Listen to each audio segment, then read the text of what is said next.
नमस्कार दोस्तों, एक बार फिर मैं पटल पर स्वागत करता हूं और आज हम हल करेंगे नए प्रश्नों को। नियमित रूप से हम कला से संबंधित प्रश्नों का अध्ययन करते आ रहे हैं। ऐसे प्रश्न जो काफी महत्वपूर्ण है और इसी श्रृंखला में हम आज चर्चा करेंगे 20 प्रश्नों पर। और ये 20 प्रश्न, लेकिन उससे पहले मैं आप सभी से कहूंगा कि निश्चय ही, क्योंकि ये प्रश्न आपके लिए बेहद महत्वपूर्ण है, ऐसे में वीडियो को लाइक करें, कमेंट करें, शेयर करें और चैनल को सब्सक्राइब करें। अधिक से अधिक दोस्तों को प्रोत्साहित करें कि वे इससे जुड़े और इस टीम की मेहनत को सफल बनाने में मदद करें। तो आइए चलते हैं हम प्रश्न की ओर। आपके सामने पहला प्रश्न है, तारीख ए अल्फी क्या है? दोस्तों, मैं आपको समय भी दूंगा उत्तर लिखने के लिए और निश्चय ही कमेंट बॉक्स में आप उत्तर का जवाब दें। आपको हर प्रश्न के लिए लगभग 20 से 30 सेकंड दूंगा और उसके बाद मैं उसका उत्तर एक्सप्लेनेशन करूंगा। तो तारीख ए अल्फी क्या है? मुगल इतिहास, ईरान का इतिहास, दुनिया का इतिहास, कश्मीर का इतिहास।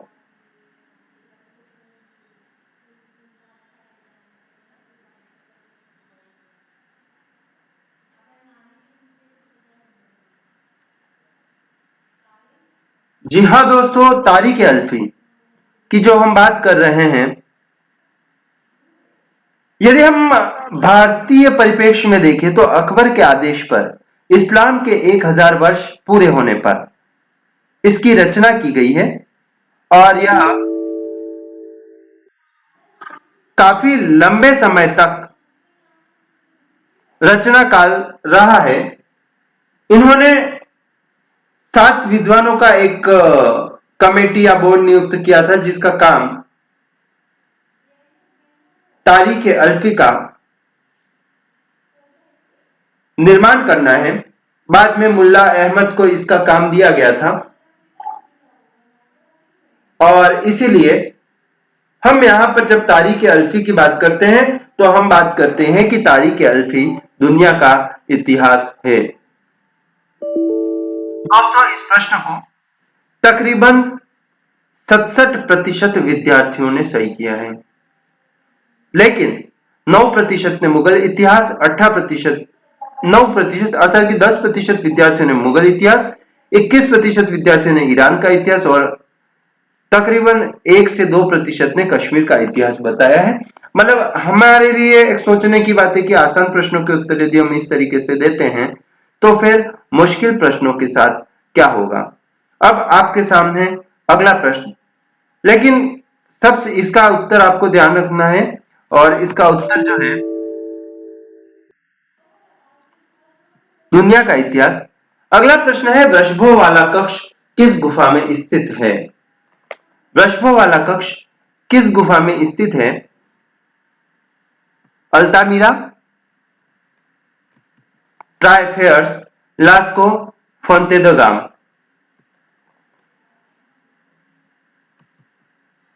प्रश्न आसान, पाश्चात्य कला से संबंधित।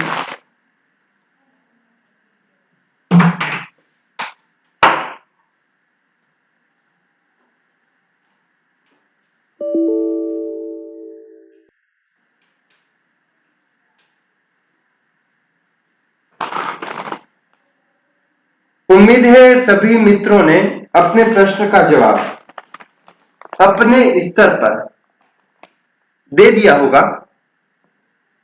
अब यहां पर जिस प्रश्न की बात की जा रही है, वृषभों वाला कक्ष, और ऐसे में यहां पर जो वृषभों वाला कक्ष की बात की गई है उसका संबंध लास्को से है। यह पाश्चात्य कला से संबंधित प्रश्न है और इसका उत्तर है लास्को। यदि हम लास्को की बात करते हैं तो एक बात ध्यान रख जानी चाहिए कि ब्रुइल महोदय ने 1940 में लास्को गुफा की खोज की थी, जिस पर कई पुस्तकों की रचना भी की गई है। 1949 में एक पुस्तक द लास्को केव पेंटिंग नामक पुस्तक भी इसी से संबंधित है। लास्को गुफा फ्रांस में स्थित है। तो ऐसे में प्रश्न का जो उत्तर है वृषभों वाला कक्ष किस गुफा में स्थित है, तो हम उत्तर करेंगे लास्को। अगला प्रश्न है, प्रागैतिहासिक स्थल आयड़ स्थित है। प्रागैतिहासिक स्थल आयड़ स्थित है। राजस्थान, मध्य प्रदेश, छत्तीसगढ़, झारखंड। अब यहां पर पूछा गया है कि आयड़ कहां स्थित है।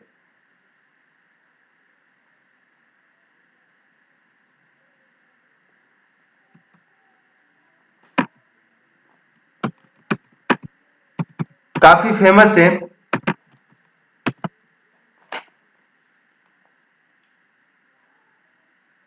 दोस्तों यहां पर जो इसका सही उत्तर होगा, क्योंकि एक सोचने की बात है कि केवल 55% विद्यार्थी इसका जवाब सही कर पा रहे हैं। और एक और बात की, इस पेपर में कोई भी पूरे में से पूरे नंबर नहीं लाया। बहुत आसान प्रश्न थे और ऐसे में हल किए जा सकते थे।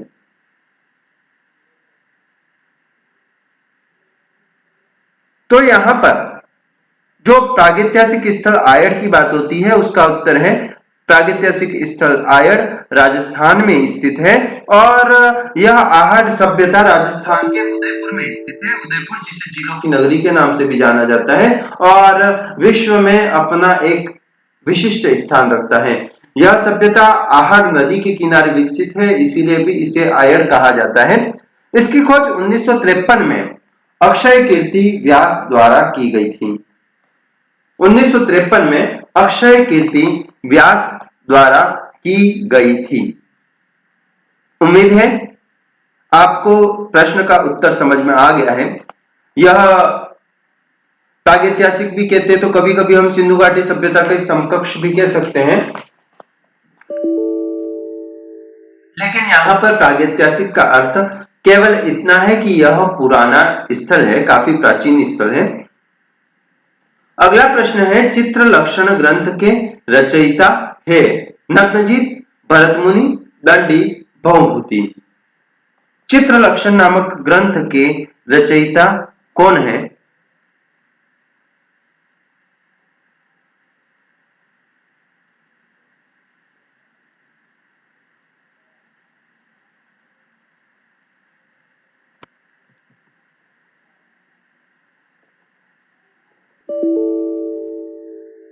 इस प्रश्न का उत्तर लगभग 93% विद्यार्थियों ने सही दिया है। यह बहुत अच्छी बात है।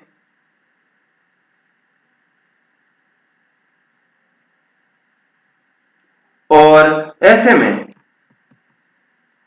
इस प्रश्न का जो उत्तर है चित्र लक्षण का, वह है नग्नजित या भयजीत जो है वह इसके रचयिता है। और ऐसा माना जाता है कि भयजीत या नग्नजित जो है वह देवशिल्पी विश्वकर्मा का शिष्य था और जिसे पृथ्वी पर पहला चित्रकार के रूप में भी माना जाता है। तो ऐसे में यहां पर हमको उत्तर ध्यान रखना है, चित्र लक्षण नग्नजित की रचना है। यह ऐसा व्यक्ति था जिसे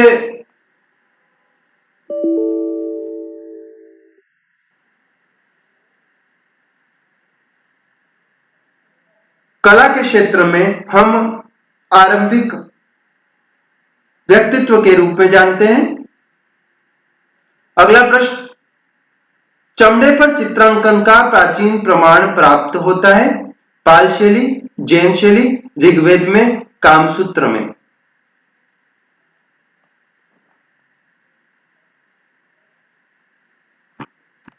चमड़े पर अंकन का प्राचीन प्रमाण सबसे पहले कहां पर प्राप्त होता है, प्रश्न है। और ऐसे में इस प्रश्न का जो सही उत्तर है यह 90% विद्यार्थियों ने दिया है। बहुत ही अच्छी बात है।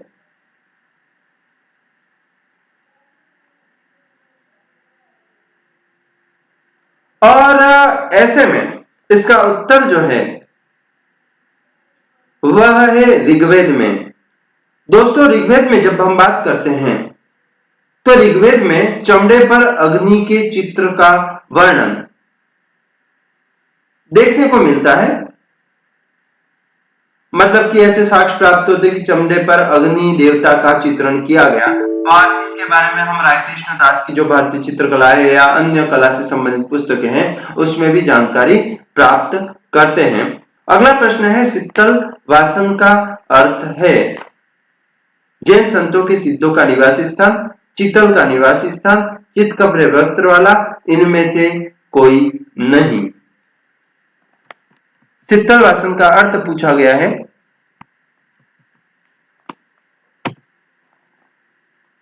और यहां पर तकरीबन पहला ऐसा प्रश्न अभी तक जिस पे बात की उसमें जिसका 98% विद्यार्थियों ने सही जवाब दिया है। क्योंकि जब भी प्रश्नों के उत्तर सही आते हैं तो एक मनोबल मिलता है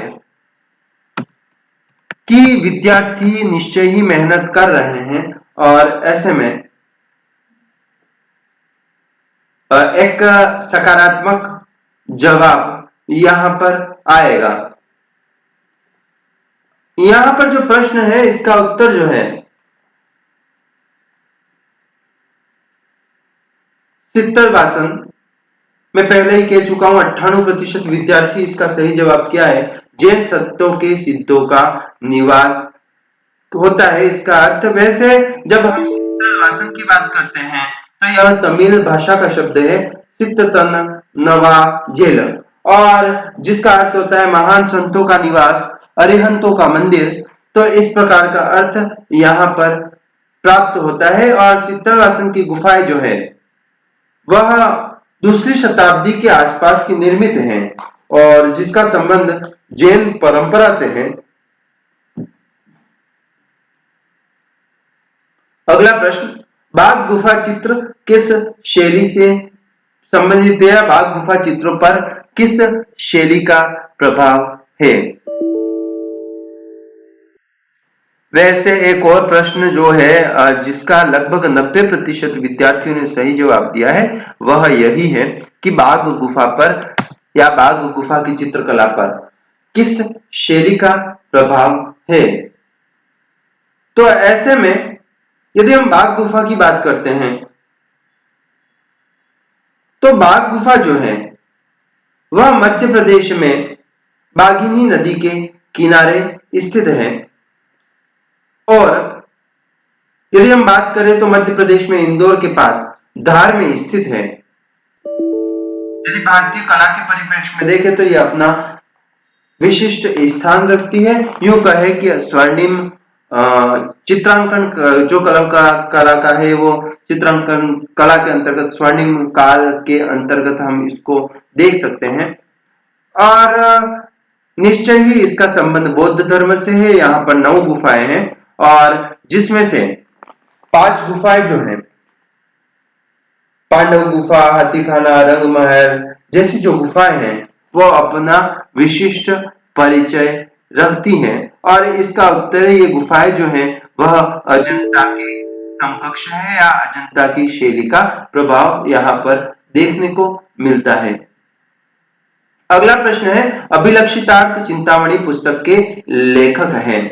दोस्तों, आप जिस प्रश्नों को जितना तल्लीनता से हल करेंगे, क्योंकि मैं जितनी गहराई से इन्हें हल करा रहा हूं, निश्चय ही इनसे संबंधित कहीं ज्यादा भी प्रश्न आ जाए तो आप आराम से कर सकेंगे, आपको परेशानी नहीं होगी।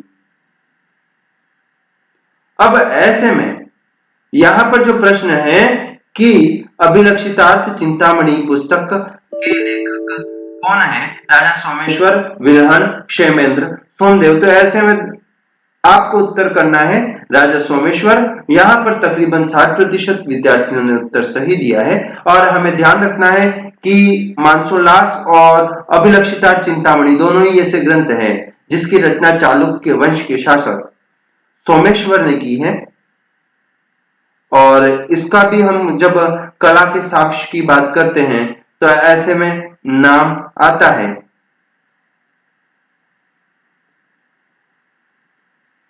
तो आप निश्चय ही इसे ध्यान रखेंगे। अगला प्रश्न है,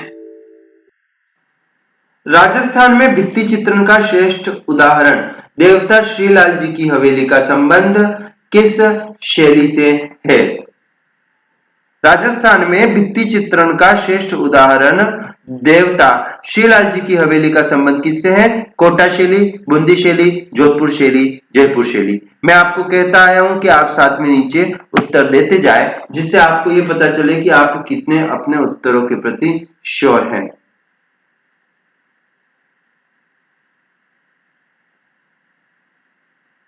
वैसे राजस्थान में शेखावटी अंचल जो है वह अपना विशेष परिचय रखता है, और जब हम शेखावटी अंचल की बात करते हैं तो वहां पर हवेलियों का भित्ति चित्रण जो है वह विशेष है, जिस पर चेजारे जो है भित्ति चित्रण करने वाले चित्रकार चेजारे उनके द्वारा चित्रण किया जाता था, और जो अपने चित्रों पर अपना नाम और तिथि भी अंकित करते थे।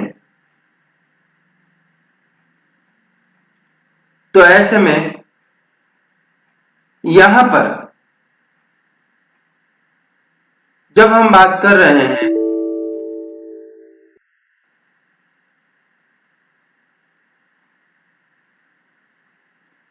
तो देवता जो हवेली है, श्रीलाल जी की हवेली, देवता जी की हवेली, इसका संबंध जो है हम यदि राजस्थान शैली के अंतर्गत देखें तो कोटा के अंतर्गत कोटा शैली के अंतर्गत हम देखते हैं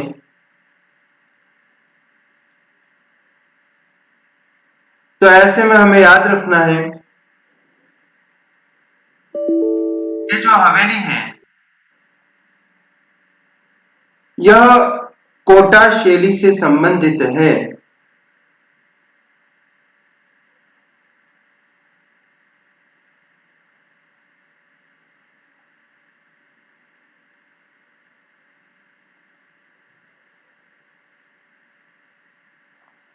कोटा शैली। अगला प्रश्न, पहाड़ी चित्रकला की गंगा जमुना किसे कहा जाता है? पहाड़ी चित्रकला की गंगा जमुना किसे कहा जाता है? कांगड़ा व बसोली, कांगड़ा व गुलेर, बसोली व गुलेर, जम्मू व गुलेर। और केवल 60% विद्यार्थियों ने इसका सही जवाब दिया है, और इसका जवाब जो है वह है कांगड़ा व बसोली शैली, जो कि पहाड़ी शैली है, उन्हें कहा जाता है पहाड़ी चित्रकला की गंगा जमुना। अगला प्रश्न है, व्यक्ति चित्रण के लिए प्रसिद्ध व्यक्ति चित्रण के लिए प्रसिद्ध साहिब राम का संबंध किस शैली से है? जयपुर शैली, मेवाड़ शैली, किशनगढ़ शैली और बीकानेर शैली। प्रश्न केवल 50% विद्यार्थियों ने सही किया है। मतलब मैं यह इसलिए बता रहा हूं कि आपको पता चले कि विद्यार्थी जब हल करते हैं तो किन प्रश्नों पर अधिक जोर देते हैं। और यहां इस प्रश्न का उत्तर जो है वह है जयपुर शैली। और यहाँ पर जब हम इसकी बात करते हैं तो ऐसे में मैं बता देना चाहता हूं कि जयपुर जो है वह आदमकद चित्रों या पोर्ट्रेट के लिए प्रसिद्ध है, और ऐसे में जयपुर के शासक ईश्वरी सिंह के समय जो आदमकद चित्र और पोर्ट्रेट बनते थे उसके लिए साहेब राम विशेष जाने जाते हैं। यहाँ पर गोविंद राम, लक्ष्मण दास, गोपाल दास जैसे अन्य चित्रकार भी प्रमुख है। अगला प्रश्न है, अकबर कालीन चित्रण विषय शाहनामा है। शाहनामा क्या है? ईरान के राजाओं का इतिहास, शाहजहां के जीवन का इतिहास कह सकते हैं, या अकबर के शहजादे का नामकरण, इनमें से कोई नहीं। शाहनामा क्या है यह पूछा गया है। बहुत आसान प्रश्न, अकबरकालीन शाहनामा। यदि हम शाहनामा की बात करते हैं तो यह ईरान के राजाओं का इतिहास है और जिसकी रचना फिरदौसी ने की थी और फारसी भाषा में लिखा गया ग्रंथ है। ईरान के राजा अर्थात कि ईरान के शाहों के बारे में जो जानकारी है वह इसमें देखने को मिलती है, इसीलिए इसे शाहनामा कहा गया है। अगला प्रश्न पोथी चित्रण है। अब पोथी चित्रण क्या होता है? तो ऐसे में ये बहुत आसान प्रश्न, लेकिन फिर भी 80% विद्यार्थियों ने ही सही किया है। पोथी चित्रण जो है उसकी जब बात करते हैं तो पथ पर चित्रण, पुस्तकों का चित्रण, प्रतीकों का चित्रण और पथिक का चित्रण में से हम क्या सही माने? तो पोथी चित्रण जो है भारत में काफी प्राचीन समय से हो रहा है। जैन शैली और पाल शैली में तो विशेष हो रहा है। और पोथी चित्र क्या है? तो यह पोथी चित्र जो है पुस्तकों में बने हुए चित्र हैं। इसका अर्थ है पुस्तकों का चित्रण पोथी चित्रण कहलाता है।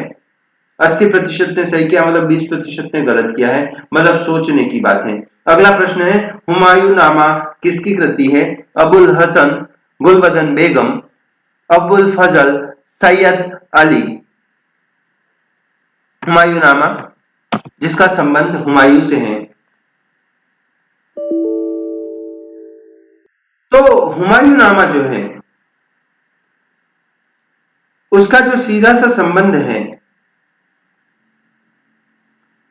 वह गुलबदन बेगम से है। गुलबदन बेगम ने हुमायूंनामा नामक ग्रंथ लिखा।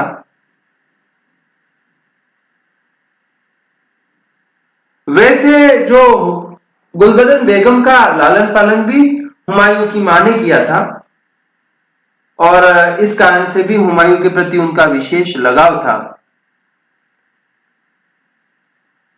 हुमायूंनामा एक ऐसा ग्रंथ है जिसमें बाबर और हुमायूं दोनों के समय का लगभग यहां पर विवरण मिलता है।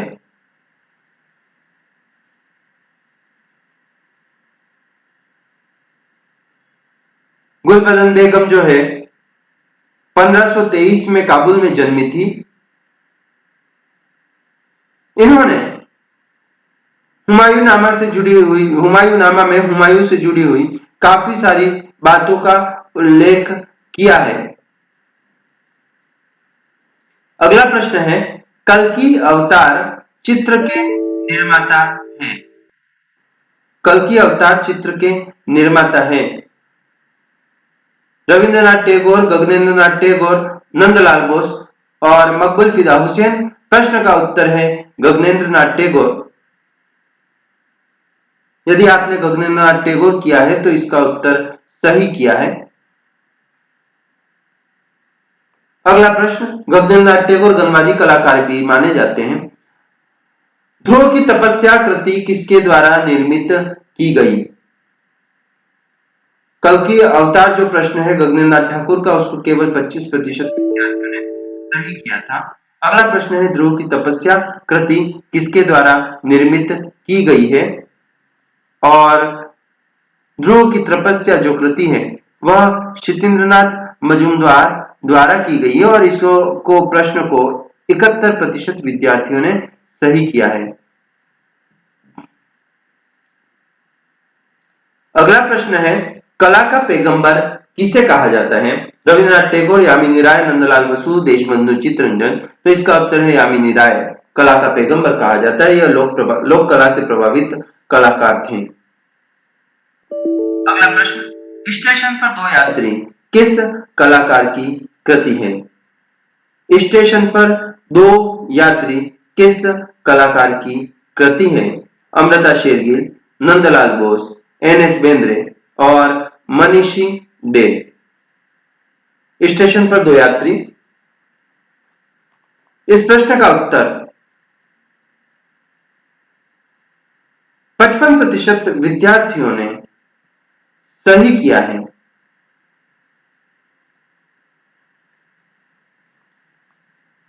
और प्रश्न का जो उत्तर है वह है एन.एस. बेंद्रे। स्टेशन पर दो यात्री एन.एस. बेंद्रे की कृति है। अगला प्रश्न, बंगाल का नौका दौड़ उत्सव किस कलाकार की कृति है? देवी प्रसाद राय चौधरी, मुकुल चंद्र डे, रथिन मित्रा, के वेंकटप्पा। और इस प्रश्न को 28% विद्यार्थियों ने सही किया है। इस प्रश्न का जो सही जवाब है वह है रथिन मित्रा। यह रथिन मित्रा की कृति है। अगला प्रश्न है, दीदारगंज की चावल गृहिणी का संबंध किससे है? गांधार, पटना, अमरावती और खंभात। दीदारगंज की चावल गृहिणी का संबंध पूछा गया है। यह फेमस प्रश्न है, काफी फेमस, और इसको 78% ने सही किया। दीदारगंज की चावल गृहिणी पटना से संबंधित है। पटना से संबंधित है, पटना से प्राप्त हुई है। तो यह लगभग मौर्य कला और मौर्योत्तर कला के आसपास की बात है जब इसका निर्माण हुआ है। तो ये कुछ प्रश्न थे। फिर मिलेंगे नए प्रश्नों के साथ। धन्यवाद। अलविदा।